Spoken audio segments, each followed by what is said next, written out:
Hello everyone, welcome back to my channel. ఈరోజు మీ అందరి కోసం మరొక ఇంట్రెస్టింగ్ టాపిక్ తీసుకొచ్చాను. కృష్ణని హీరోగా సెలెక్ట్ చేసిన మరో హీరో ఎవరో తెలుసా? సూపర్ స్టార్ కృష్ణ గారు చెప్పినట్టు రహస్యం ఏంటో ఇప్పుడు తెలుసుకుందాం. అంటే ఈ ప్రపంచానికి జరిగిన ఒక రహస్యం ఉందంట. అదేంటి అనేది ఇప్పుడు మీకు నేను ఎక్స్ప్లెయిన్ చేస్తాను. ప్లీజ్ ఎండింగ్ వరకు చూడండి. తెలుగు సినీ పరిశ్రమలో రికార్డుల రారాజుగా కృష్ణకు పేరుంది. ఆయన క్రియేట్ చేసిన రికార్డ్స్ అన్నీ ఇన్ని కావు. టాలీవుడ్లో సూపర్ స్టార్గా ఎదిగిన కృష్ణను హీరోగా సెలెక్ట్ చేసిన మరో హీరో ఎవరో మీకు తెలుసా? కాలేజీ రోజుల్లో ఎన్టీఆర్కు వీరాభిమాని. టాలీవుడ్ పాత తరం హీరోలలో సూపర్ స్టార్కు ప్రత్యేక స్థానం ఉంది. ఆయన తెలుగు ఇండస్ట్రీలో తన మార్కు చూపించారు. ఎన్నో రికార్డ్స్ను క్రియేట్ చేశారు. టాలీవుడ్కు టెక్నాలజీని పరిచయం చేశారు. హీరోగా ఆయన క్రియేట్ చేసిన రికార్డులు అన్నీ ఇన్ని కావు.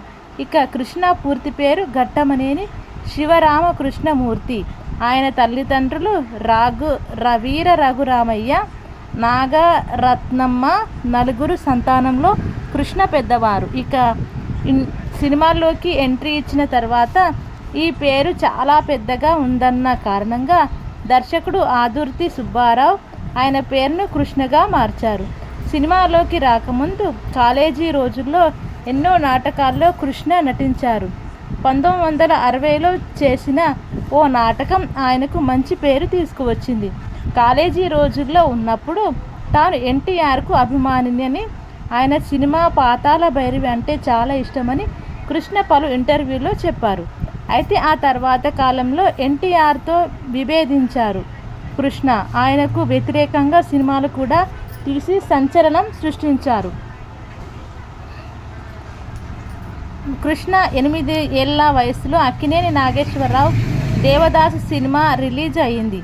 ఆ సినిమా 100 రోజుల వేడుకకు ఎన్టీఆర్, సావిత్రి, తెనాలి వచ్చారు. అప్పుడు వారికి కృష్ణ చూశారు. ఇక అప్పటి నుంచి పలు సందర్భాల్లో అక్కినేనిని కృష్ణను చూశారు. కానీ తన అభిమాన హీరో ఎన్టీఆర్ను మాత్రం కృష్ణ సినిమాల్లోకి రాకముందు చూడలేకపోయారట. ఇక కాలేజీ రోజుల్లో ఏఎన్ఆర్కు బయట ఉన్న క్రేజ్ చూసి ఎలాగైనా హీరో అవ్వాలని అనుకున్నారు కృష్ణ. ఇక ఏలూరులో కాలేజీ అయిపోయిన తర్వాత హీరో అవ్వాలని ప్రయత్నించినప్పుడు అనుకోకుండా ఆయన మొదటి సినిమాకు ఏఎన్ఆర్ కారణమయ్యారు. కృష్ణ మొదటి సినిమా తేనె మనసులు. ఈ సినిమాకు దర్శకుడు ఆదుర్తి సుబ్బారావు. ఈ సినిమా కోసం కృష్ణ ఫోటోలు పంపించారు.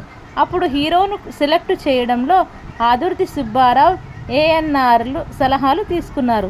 ఈ సినిమా కోసం చాలా ఫోటోలు వచ్చాయి. కానీ అందరిలో అక్కినేని కృష్ణనే సెలెక్ట్ చేశారు. ఈ రకంగా అక్కినేని నాగేశ్వరరావు వల్లే కృష్ణ తేనె మనసులు సినిమా ద్వారా ఇండస్ట్రీలోకి ఎంట్రీ ఇచ్చారు.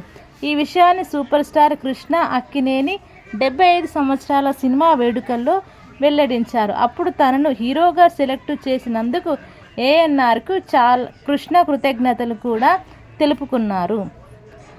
1962లో మేనమామ కూతురు ఇందిరాదేవితో కృష్ణకు వివాహమైంది. ఈ దంపతులకు రమేష్ బాబు, మహేష్ బాబు కుమారులతో పాటు పద్మావతి, మంజుల, ప్రియదర్శిని అనే 3 కుమార్తెలు ఉన్నారు.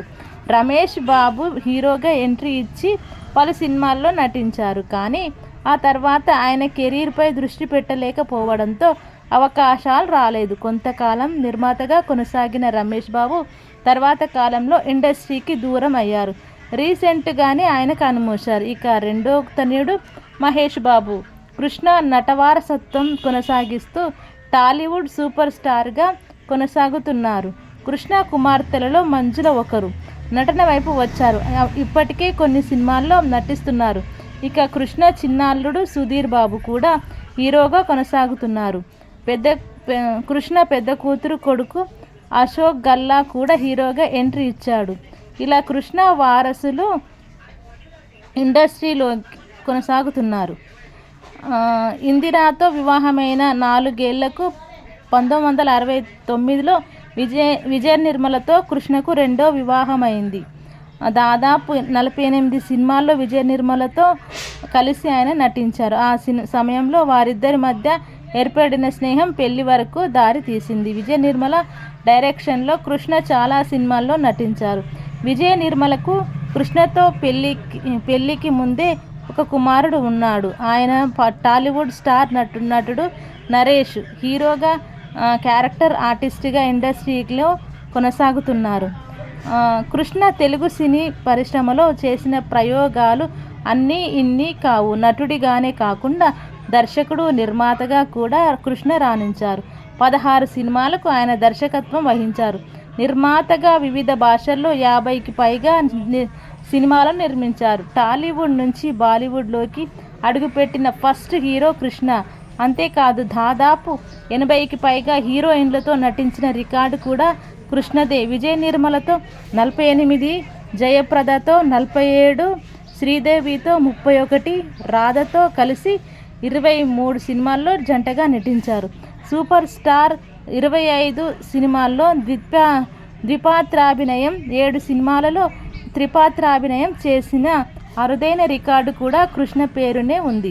అంతేకాదు టాలీవుడ్లో ఎన్టీఆర్, ఏఎన్ఆర్, శోభన్ బాబు, కృష్ణంరాజులతో ఎక్కువ మల్టీ స్టారర్ సినిమాల్లో కృష్ణ నటించారు. తెలుగు సినీ చరిత్రలో ఎన్నో రికార్డులు, సంచలనాలు సృష్టించిన ఘనత సూపర్ స్టార్ కృష్ణకే చెందుతుంది. ఆయన పరిచయం చేసిన టెక్నాలజీ, సినిమాల్లో ప్రయోగాలు ప్రేక్షకులను మంత్రముగ్ధులను చేశాయి. టాలీవుడ్లో టెక్నికల్గా చూస్తే తొలి colour cinema, first full scope movie, తొలి stereo sound technology, first RYO technology సినిమాలు అన్నీ కృష్ణ పరిచయం చేసినవే. టాలీవుడ్లో ఫస్ట్ కౌబాయ్, జేమ్స్ బాండ్ సినిమాలు కూడా కృష్ణ హీరోగానే చేశారు. సినిమాల్లో కృష్ణ చేసిన సాహసాలు ఇంకెవరూ చేయలేరు అని అంటారు. డూప్ లేకుండా యాక్షన్ సీన్లు, అడ్వెంచర్స్ సీన్స్ చేసిన ఘనత కూడా సూపర్ స్టార్ ఖాతాలోనే ఉంది. ఒకే ఏడాది 18 సినిమాలు చేసిన రికార్డు కూడా కృష్ణదే. ఇవే కాకుండా ఆయన చేసిన సినిమాలు టాలీవుడ్లో సృష్టించిన రికార్డులు ఎన్నో ఉన్నాయి. సూపర్ స్టార్ కృష్ణను వరించిన అవార్డులు. కృష్ణ ఫిల్మ్ ఇండస్ట్రీలో చేసిన సేవలకు ఎన్నో రివార్డులు ఆయన్ను వరించాయి. 1974లో ఉత్తమ నటుడిగా నంది పురస్కారం సొంతం చేసుకోగా, 1976లో కేంద్ర కార్మిక శాఖ నటశేఖర్ అనే బిరుదుతో ఆయనకు సత్కరించింది. 1997లో ఫిల్మ్ఫేర్ సౌత్ జీవిత సాఫల్య పురస్కారం కృష్ణకు దక్కింది. 2000లో కృష్ణకు ఎన్టీఆర్ జాతీయ పురస్కారం, 2008లో ఆంధ్ర విశ్వవిద్యాలయం గౌరవ డాక్టరేట్ అందించగా, 2009లో భారత ప్రభుత్వం ఆయనను పద్మభూషణ్ పురస్కారంతో సత్కరించింది. పేరుతో ఆస్ట్రేలియా ప్రభుత్వం పోస్టల్ స్టాంపు విడుదల చేసింది. అయితే పద్మ అవార్డు వెనుక ఉన్న ఓ ఇంట్రెస్టింగ్ స్టోరీని కృష్ణ ఓ ఇంటర్వ్యూలో వెల్లడించారు. తనకు ఇంతకు వరకు పద్మ అవార్డు లేదని వైఎస్ రాజశేఖర్ రెడ్డి స్వయంగా ఢిల్లీ వెళ్ళి పద్మ అవార్డులో తన పేరును రాయించారని కృష్ణ ఓ సందర్భంలో చెప్పుకొచ్చారు. నటుడు, దర్శకుడు, నిర్మాతగానే కాకుండా రాజకీయ నాయకుడిగా కూడా కృష్ణ సేవలు అందించారు. 1972 జై ఆంధ్ర ఉద్యమానికి బహిరంగ మద్దతు ప్రకటించిన కృష్ణ 1974లో రాజీవ్ గాంధీ పిలుపుతో కాంగ్రెస్ పార్టీలో చేరారు. 1989లో తాను చదువు పూర్తి చేసుకున్న ఏలూరు నుంచి కాంగ్రెస్ తరపున ఎంపీగా పోటీ చేసి విజయం సాధించారు. రాజీవ్ గాంధీ మరణంతో కృష్ణ ప్రత్యక్ష రాజకీయాలకు దూరమయ్యారు. రాజకీయాల్లో ఉన్నప్పుడు ఎన్టీఆర్, కృష్ణ మధ్య విభేదాలు వచ్చాయి. మహేష్ బాబు గారు కూడా తన బాటలోనే ముందుకు వెళ్తున్నారు. ఇదండి కృష్ణ గారికి సంబంధించిన ఇంట్రెస్టింగ్ టాపిక్. మీకు ఎలా ఉందో కామెంట్ రూపంలో చెప్పండి. Thank you so much.